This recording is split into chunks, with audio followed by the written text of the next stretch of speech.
दोस्तों, आप सब कैसे हैं। हम असिस्टेंट प्रोफेसर हरियाणा की जो भर्तियां निकली हुई हैं उसकी तैयारी कर रहे हैं। उसमें आज की कहानी है राजा निर्बंसिया। राजा निर्बंसिया कहानी कमलेश्वर द्वारा लिखित कहानी है। यह राजा निर्बंसिया कहानी संग्रह में से ही ली गई है जो 1957 ईस्वी में प्रकाशित किया गया।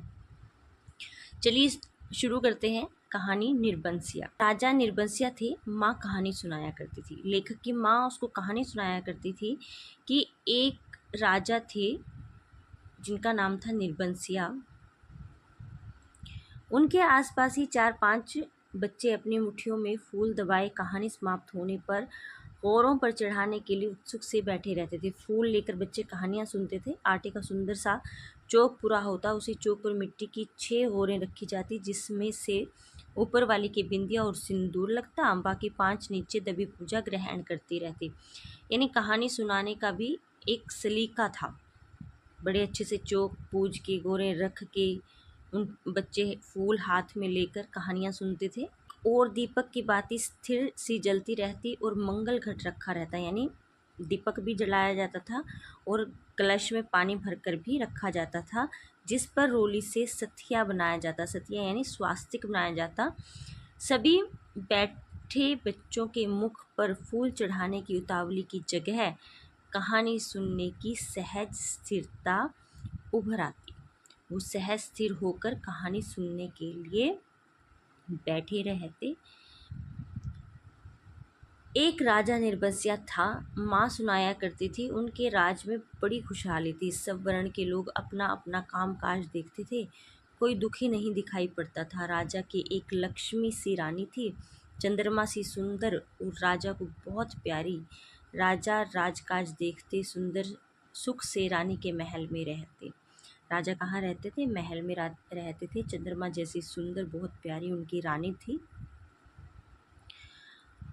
और इधर लेखक के मन में अपना ही हीरो चल रहा होता था। मेरे सामने मेरे ख्यालों का राजा था, राजा जगपति। उसको लगता था जैसे राजा निर्बंसिया की कहानी है वैसे ही राजा जगपति की कहानी है, यानी जगपति उसको एक हीरो लग रहा था। तब जगपति ने मेरे दांत काटी दोस्ती थी।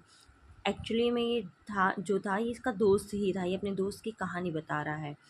दोनों मिडिल स्कूल में पढ़ने जाते थे। दोनों एक से घर के थे, एक जैसा घर था उनका, इसलिए बराबरी की निभती थी। मैं मैट्रिक पास करके स्कूल में नौकर हो गया।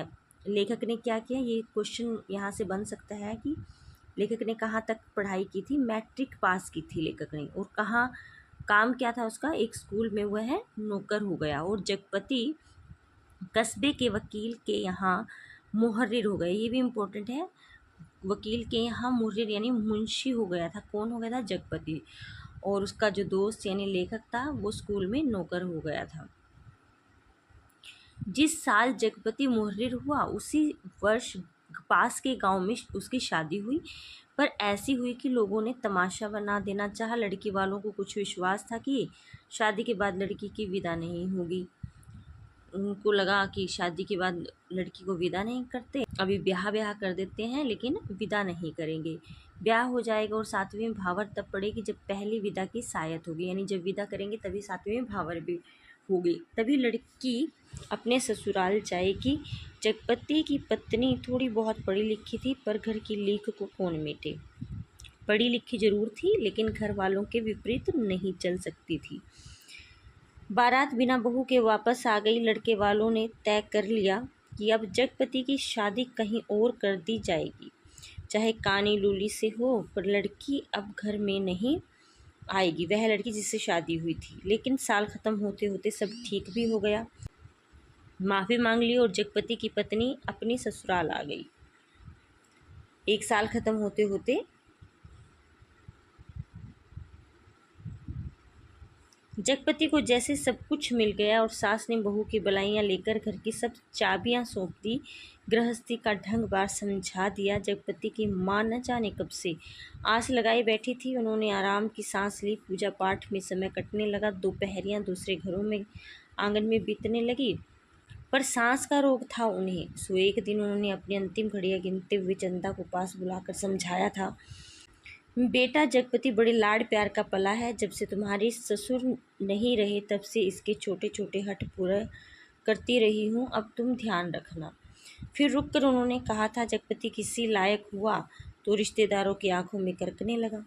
तुम्हारे बाप ने ब्याह के वक्त नादानी की जो तुम्हें विदा नहीं किया। मेरे दुश्मन देवर जेठों को मौका मिल गया, तुम्हार खड़ा कर दिया। अब विदा करवाना ना कटवाना है। जगपति का ब्याह क्या हुआ, उन लोगों की छाती पर सांप लौटने लगा। सोचा घर की इज्जत रखने की आड़ को लेकर रंग में भंग कर दे। अब बेटा इस घर की लाज तुम्हारी लाज है। आज को तुम्हारे ससुर होते तो भला। कहते कहते माँ की आंखों में आंसू आ गए और वे जगपति की देखभाल उसे सौंपकर मौन हो गई, यानी सदा सदा के लिए वह चली गई। एक अरमान उनके साथ ही चला गया कि जगपति की संतान को 4 वर्ष का इंतजार करने के बाद भी गोद में ना खिला पाई। चंदा ने मन में सब्र कर लिया, यही सोचकर कि कुल देवता का अंश तो उसे जीवन भर पूजने को मिल गया था। घर में चारों तरफ जैसे उदारता बिखरी रहती, अपनापन बरसता रहता। उसे लगता जैसे घर की अंधेरी एकांत कोठरियों में यह शांत शीतलता है जो उसे भरमा लेती है। घर की सब कुंडियों की खनक उसके कानों में बस गई थी, हर दरवाजे की चरमराहट पहचान गई थी। एक रोज राजा आखेट को गए, माँ सुनाती थी। राजा आखेट को जाते थे तो 7वें रोज जरूर लौट आते थे। अब लेखक वही राजा की कहानी सुना रहा है, यानी 2 कथाएं यहाँ पर इकट्ठी चल रही हैं। पर उस दफ़ा जब गए तो 7वां दिन निकल गया पर राजा नहीं लौटे। रानी को बड़ी चिंता हुई। रानी एक मंत्री को साथ लेकर खोज में निकल पड़ी। बड़ी बहादुर रानी थी कि पति नहीं आया है, तो चलो मैं खोज के आती हूँ कि क्या हुआ। शिकार इसी बीच जगपति के रिश्तेदार के एक यहाँ शादी में जाना पड़ा। उसे दूर के रिश्तेदार दयाराम की शादी थी। कह गया था कि 10वें दिन जरूर वापस आ जाएगा। और इसी बीच जगपति रिश्तेदारी के एक शादी में जाना पड़ा। उसके दूर के रिश्तेदार भाई दयाराम की शादी थी।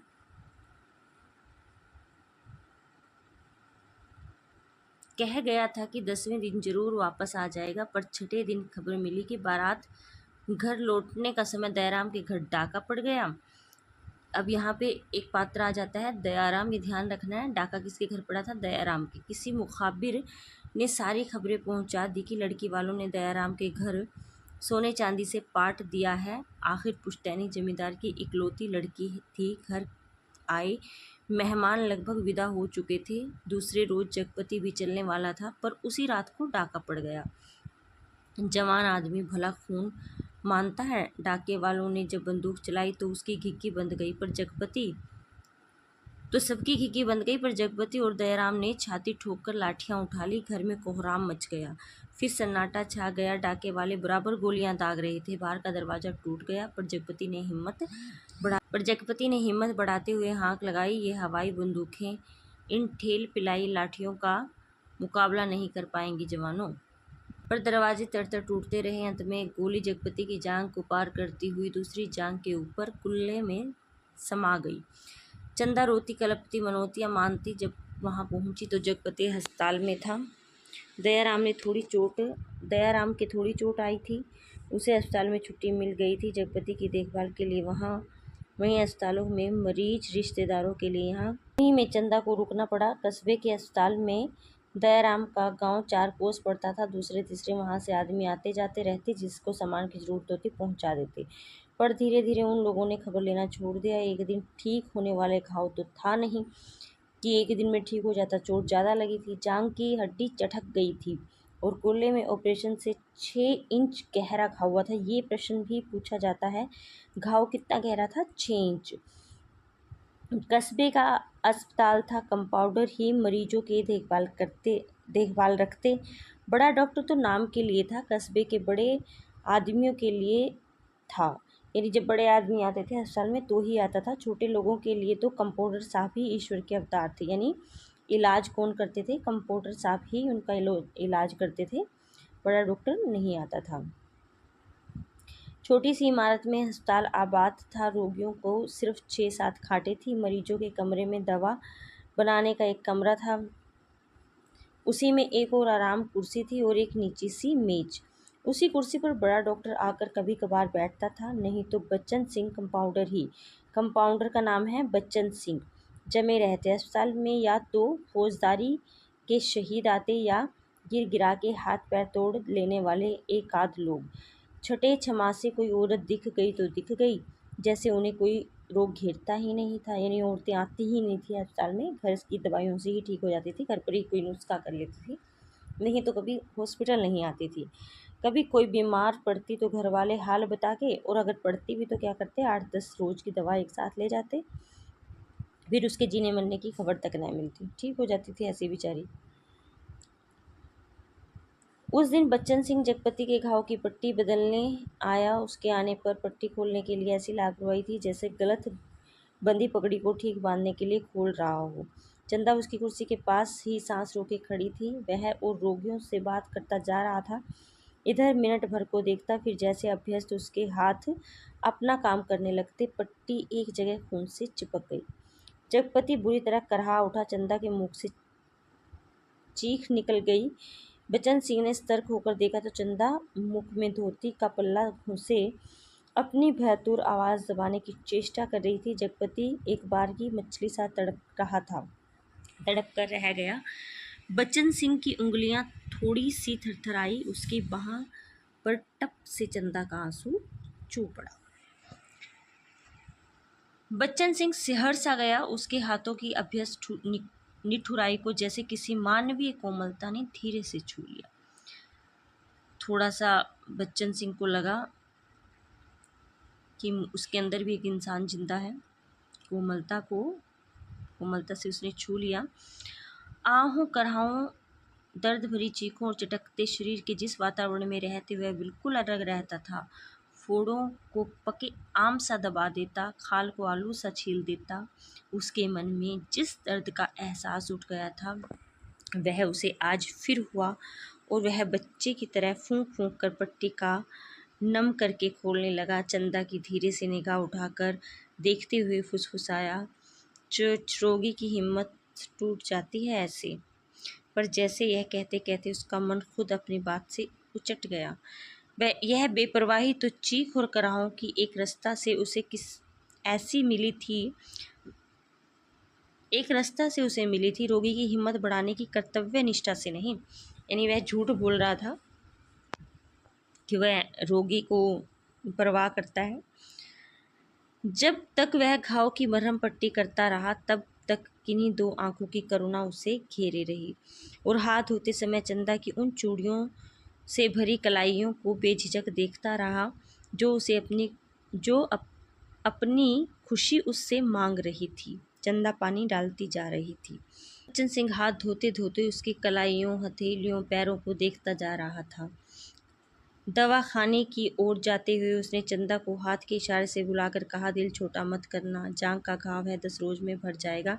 कुल्ले का घाव जरूर कुछ दिन लेगा, अच्छी दवाई दूंगा। दवाइयाँ तो ऐसी हैं कि मुर्दे को चंगा कर अस्पताल में नहीं आती, फिर भी तो किसी दूसरे अस्पताल से आ सकती हैं वो दवाइयाँ? चंदा ने पूछा।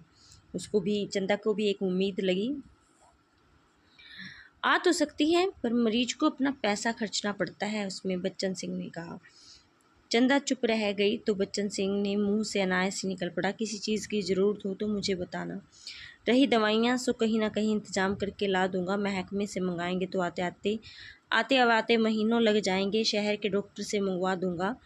ताकत की दवाइयों की बड़ी ज़रूरत है उन्हें, अच्छा देखा जाएगा। कहते कहते वह रुक गई। चंदा से कृतज्ञता भरी नज़रों से उसे देखा और उसे लगा जैसे आंधी में उड़ते पत्तों को कोई अटकाव मिल गया हो, यानी उसको सहारा मिल गया। आकर जगपति की खाट से लगकर बैठ गई, उसकी हथेली लेकर सहलाती हुई नाखूनों को अपने पोरों में दबाती रही। धीरे धीरे बाहर अंधेरा बढ़ गया। बच्चन सिंह तेल की एक लालटेन लाकर मरीजों के कमरे में एक कोने में रख गया। चंदा ने जगपति की कलाई दबाते दबाते धीरे से कहा, कंपाउंडर साहब कह रहे थे, और इतना कहकर वह जगपति को ध्यान आकृष्ट करने के लिए चुप हो गई।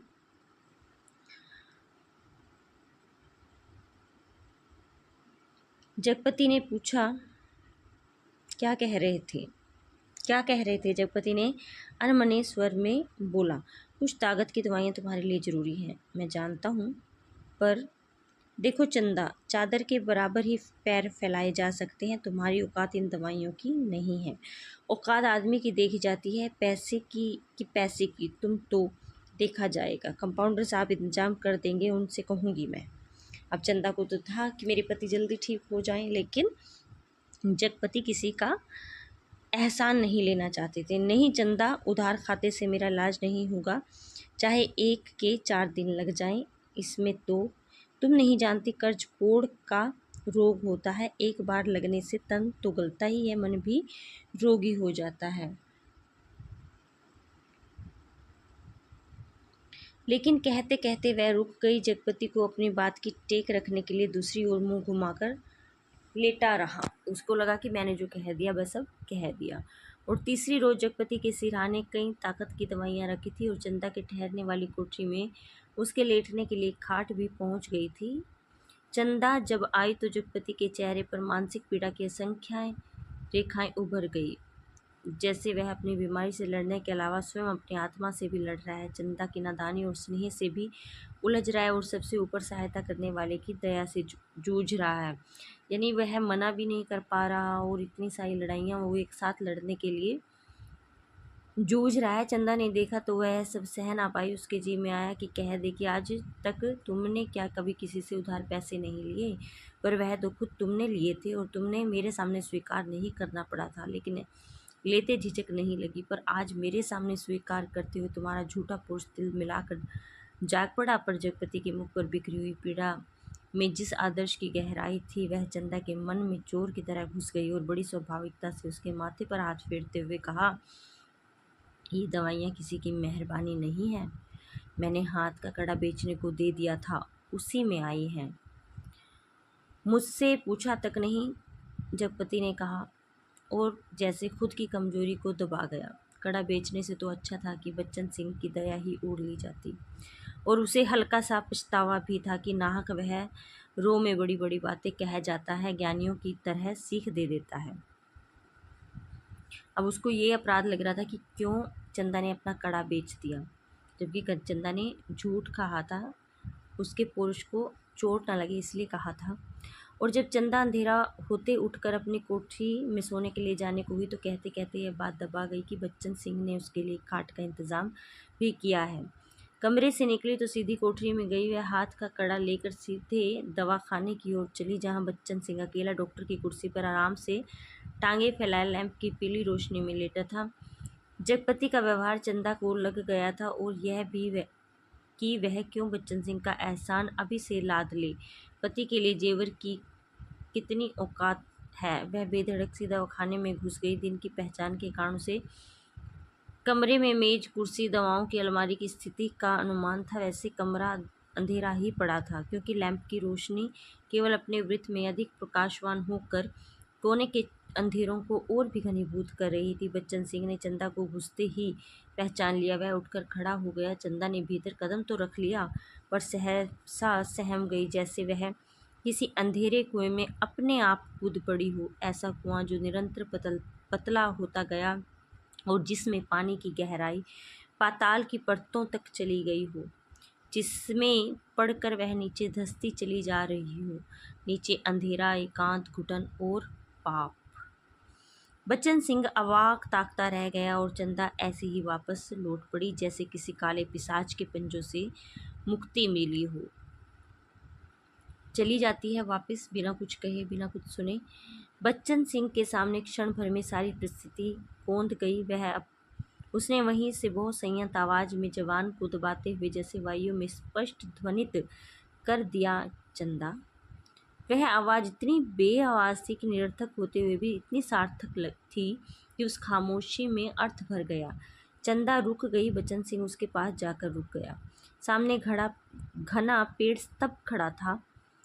उसकी काली परछाई की परिधि जैसे एक बार फैलकर अपने वृत्त में समेट लेती और दूसरे ही क्षण मुक्त कर देती। दवाखाने का लैंप सहसा भभक कर रुक गया और मरीजों के कमरे में एक कराह की आवाज़ दूर मैदान को छू तक जाकर डूब गई। चंदा ने वैसे ही नीचे ताकते हुए अपने संयत करते हुए कहा, यह कड़ा तुम्हें देने आई थी, तो वापस क्यों चली जा रही हो? चंदा चुप और 2 क्षण रुक कर उसने अपने हाथ का सोने का कड़ा धीरे से उसकी ओर बढ़ा दिया, जैसे देने का साहस न होते हुए भी यह काम आवश्यक था। बच्चन सिंह ने उसकी सारी काया को एक बार देखते हुए अपनी आंखें उसके सिर पर जमा दी। उसके ऊपर पड़े कपड़े के पार नरम चिकनाई भरे लंबे लंबे बाल थे, जिनकी भाप सी महक फैलती जा रही थी। वह धीरे से बोला, लाओ। चंदा ने कड़ा उसकी ओर बढ़ा दिया। कड़ा हाथ में लेकर वह बोला, सुनो। चंदा ने प्रश्न भरी नजरें उसकी ओर उठा दी। उनमें झांकते हुए अपने हाथ से उसकी कलाई पकड़ते हुए वह कड़ा उसकी कलाई में पहना दिया। चंदा चुपचाप कोठरी की ओर चल दी और बच्चन सिंह दवाखाने की ओर। यानी उसने उसका कड़ा नहीं लिया, उसको वापस कर दिया। कालिख बुरी तरह बढ़ गई थी और सामने खड़े पेड़ की काली परछाई गहरी पड़ गई थी। दोनों लौट गए थे, पर जैसे उस कालिख में कुछ रह गया था, छूट गया था। दवाखाने का लैंप जो जलते जलते एक बार भभका था, उसमें तेल ना रह जाने के कारण बत्ती की लो बीच में से फट गई थी। उसके ऊपर धुएं की लकीरें बल खाती सांप की तरह अंधेरे में विलीन हो जाती थी। सुबह जब चंदा जगपति के पास पहुंची और बिस्तर ठीक करने लगी, तो जगपति को लगा चंदा बहुत उदास थी।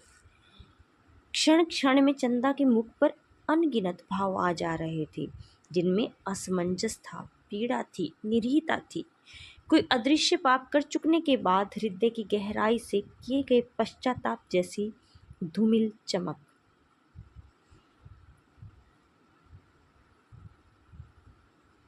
रानी मंत्री के साथ जब निराश होकर लौटी, तो देखा राजा महल में उपस्थित थे। उसकी खुशी का ठिकाना ना रहा। माँ सुनाया करती थी, पर राजा को रानी के का इस तरह मंत्री के साथ जाना अच्छा नहीं लगा। रानी ने राजा को समझाया कि वह तो केवल राजा के प्रति अटूट प्रेम के कारण अपने को ना रोक सकी। राजा रानी एक दूसरे को बहुत चाहते थे। दोनों के दिलों में एक बात शूल सी गढ़ती रहती कि उनके कोई संतान न थी। राजवंश का दीपक बुझने जा, संतान के अभाव में उनका लोक परलोक बिगड़ा जा रहा था और कुल की मर्यादा नष्ट होने की शंका बढ़ती जा रही थी। दूसरे दिन बच्चन सिंह ने मरीजों की मरहम पट्टी करते वक्त बताया था कि उसका तबादला मैनपुरी के सदर अस्पताल में हो गया है और वह परसों यहाँ से चला जाएगा। जगपति ने सुना तो उसे भला ही लगा। आए दिन रोग घेरे रहते हैं। बच्चन सिंह उसके शहर के अस्पताल में पहुंचा जा रहा है, तो कुछ मदद मिलती रहेगी। आखिर वह ठीक तो होगा ही, और फिर मैनपुरी के सिवा कहाँ जाएगा। पति भी, पर दूसरे ही क्षण उसका दिल अकथ भारीपन से भर गया। पता नहीं क्यों चंदा के अस्तित्व का ध्यान आते ही उसे इस सूचना में कुछ ऐसे नुकीले कांटे दिखाई देने लगे जो उसके शरीर में किसी भी समय चुभ सकते थे, जरा सा बेखबर होने पर बिंध सकते थे। तब उसके सामने आदमी के अधिकार की लक्ष्मण रेखाएं धुएं की लकीर की तरह कांप कर मिटने लगी। मन में छुपे संदेह के राक्षस का बाना बदल गया, योगी के रूप में घूमने लगे। और 15-20 रोज बाद जब जगपति की हालत सुधर गई, तो वह चंदा को लेकर घर लौट आई। जगपति चलने फिरने लायक हो गया। घर का ताला जब खोला, तब रात झुक आई थी और फिर उनकी गली में तो शाम से ही अंधेरा झरना शुरू हो जाता है, पर गली में आते ही होने लगा जैसे कि बनवास काटकर रोज राजधानी लौटे हों। नुक्कड़ पर ही जमुना सुनार की कोठरी में सुरही फिंक रही थी, जिसके दराजदार दरवाजों से लालटेन की रोशनी की लकीर झांक रही थी। कच्ची तंबाकू का धुआं रूंधी गली के मुहाने पर बुरी तरह भर गया था। सामने मुंशी जी अपनी जिंगला खटिया के गड्ढे में कुप्पी के मध्यम प्रकाश में खसरा खतौनी बिछाई मिजान लगाने में मशगूल थे।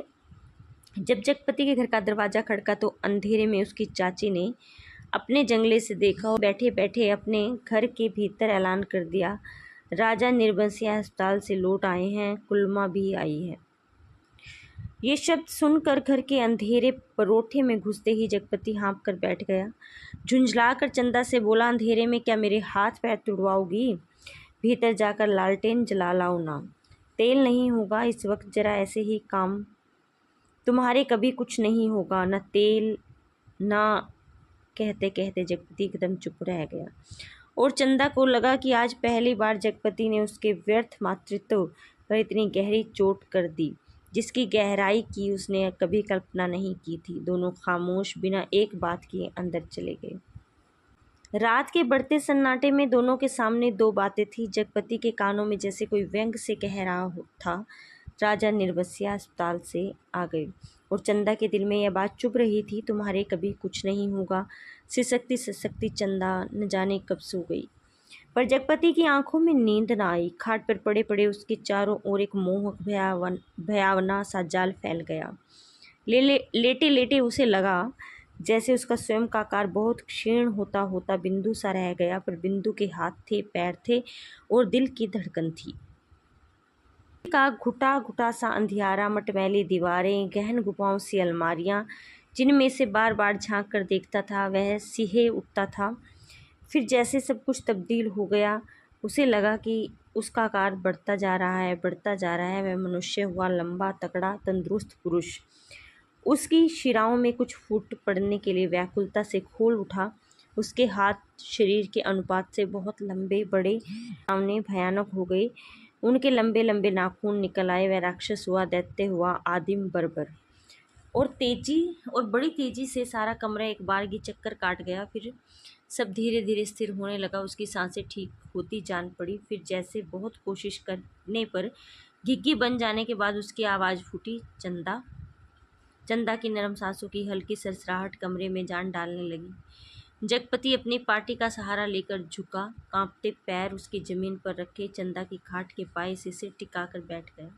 उसे लगा जैसे चंदा की इन सांसों की आवाज में जीवन का संगीत गूंज रहा है।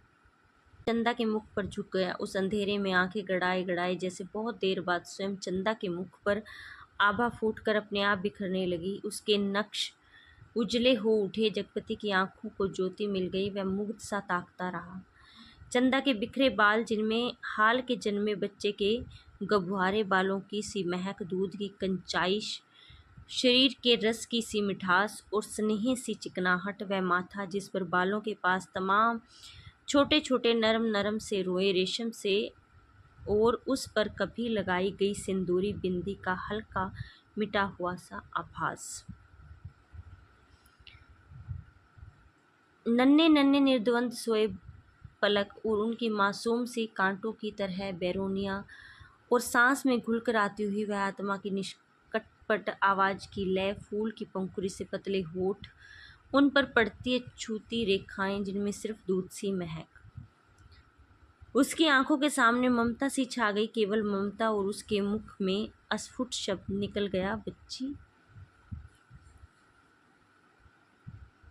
डरते उसके बालों की एक लट को बड़े जतन से उसने हथेली पर रखा। उंगली से उस पर जैसे लकीरें खींचने लगा। उसे लगा जैसे कोई शिशु उसके अंक में आने के लिए छटपटा कर निराश होकर सो गया हो। उसने दोनों हथेलियों को पसार कर उसके सिर को अपनी सीमा में भर लेना चाहा। कोई कठोर चीज़ उसकी उंगलियों से टकराई। वह जैसे होश में आया। बड़े सहारे से उसने चंदा के सिर के नीचे टटोला। एक रुमाल में बंधा हुआ कुछ उसके हाथ में आ गया। अपने को संयत करता वह वहीं जमीन पर बैठ गया। उसी अंधेरे में उस रुमाल को खोला तो जैसे सांप सूंघ गया। चंदा के हाथों के दोनों सोने के कड़े उसमें लिपटे थे। अब उसको शक हो गया कि ये कड़े तो उसने कहा था कि बेच दिए, ये कैसे? और तब उसके सामने सब सृष्टि धीरे धीरे टुकड़े टुकड़े होकर बिखरने लगी। ये कड़े तो चंदा बेचकर उसका इलाज कर रही थी।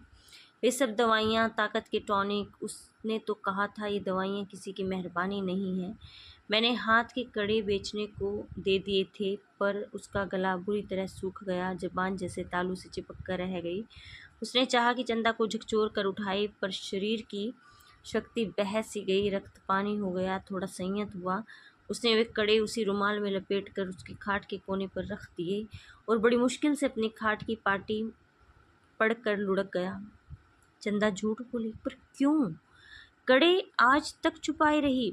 उसने इतना बड़ा दुराव क्यों किया? आखिर क्यों, किस लिए? जगपति का दिल भारी हो गया। उसे फिर लगा कि उसका शरीर सिमटता जा रहा है।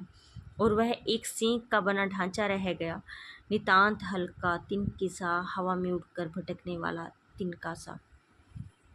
जगपति को चंदा के इस झूठ से बड़ी ठेस लगी और वह उसे पूछ भी नहीं पाया। इतनी ज़्यादा उसको ठेस लगी कि उस रात के बाद रोज़ जगपति सोचता रहा कि चंदा के कड़े मांग कर बेच ले और कोई छोटा मोटा कारोबार ही शुरू कर दे, क्योंकि नौकरी छूट चुकी थी।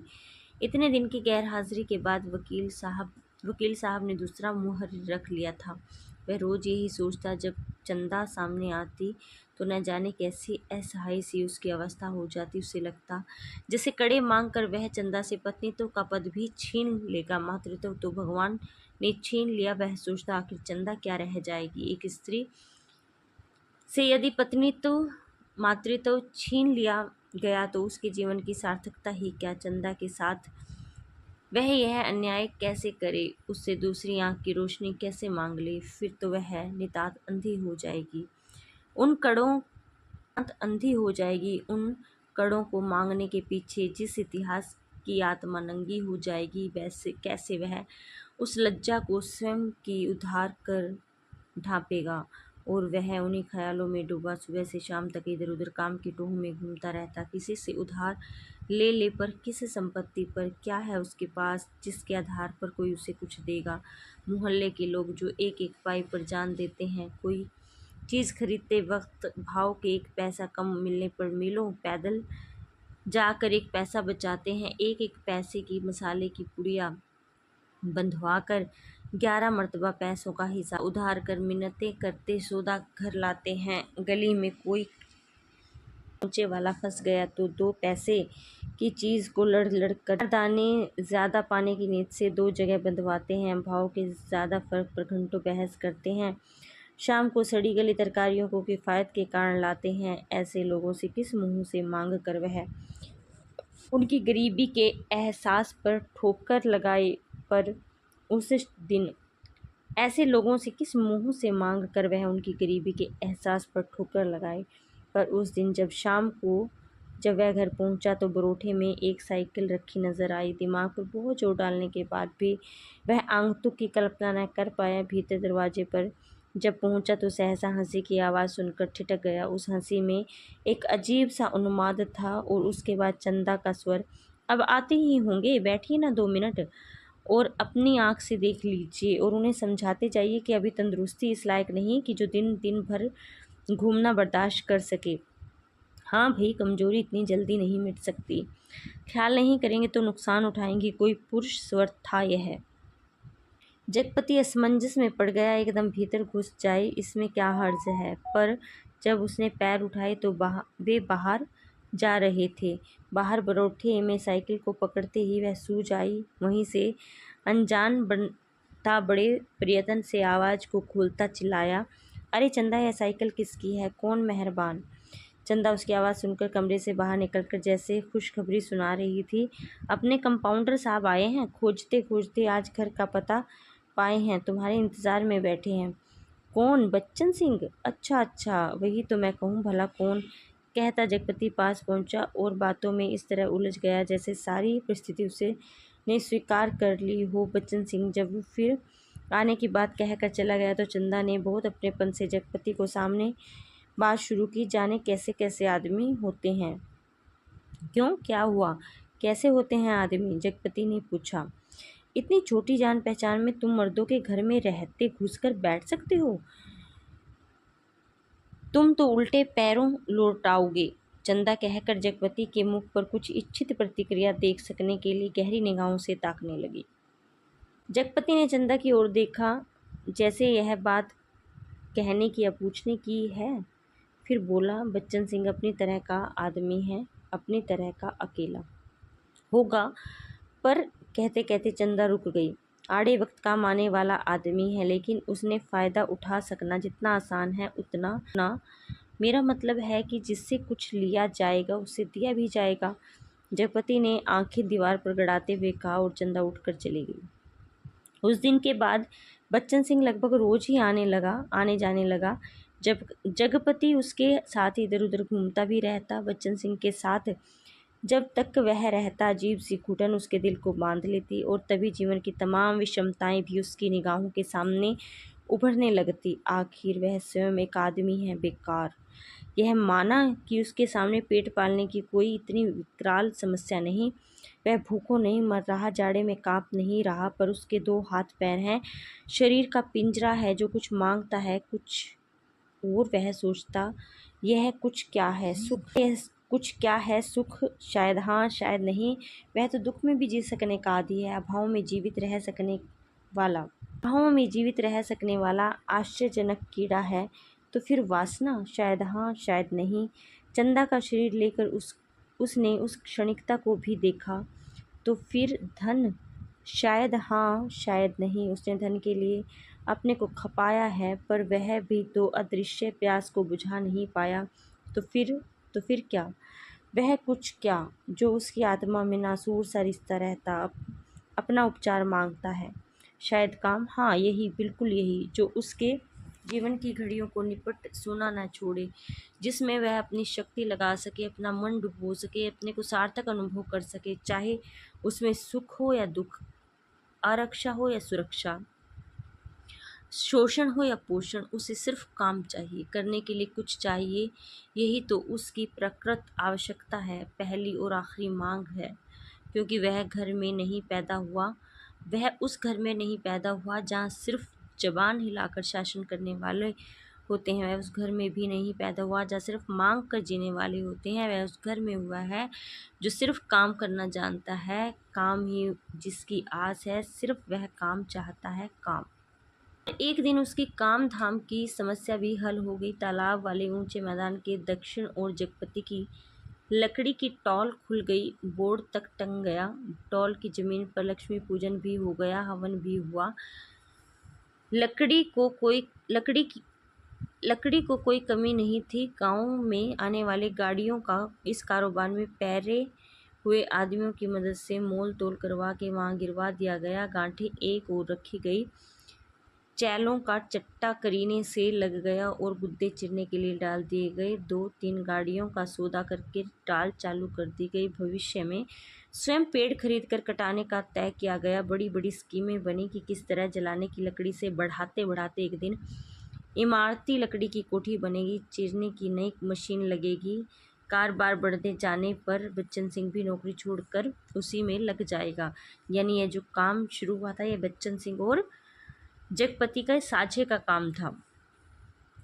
और उसने महसूस किया कि वह काम में लग गया है। अब 24 घंटे उसके सामने काम है, उसका समय का उपयोग है। दिन भर वह 1 घंटे के लिए किसी मित्र हो सकता है, कुछ देर के लिए वह पति हो सकता है, पर वह बाकी समय, दिन और रात, बाकी घंटे, उन घंटों के अभाव को सिर्फ उसका अपना काम ही भर सकता था। और अब वह कामदार था। कहानी में यहीं तक पढ़ेंगे। अगली बार कहानी का दूसरा पार्ट हम लेकर आएंगे। यहाँ वीडियो लंबी होती जा रही है, इसलिए यहीं पर इसको समाप्त करते हैं। दूसरा भाग देखने के लिए आप चैनल पे ज़रूर बने रहिएगा। और अगर कहानी अच्छी लग रही है और आप तैयारी कर रहे हैं तो हमसे जुड़े रहिए, ऐसे ही हम तैयारी करते रहेंगे। यह नेट JRF के लिए भी ज़रूरी है और हरियाणा असिस्टेंट प्रोफेसर के लिए भी ज़रूरी है। दिसंबर में होने वाले नेट JRF को यदि निकालना चाहते हैं तो मेरे चैनल पर बने रहिए। लाइक सब्सक्राइब करना ना भूलें। धन्यवाद।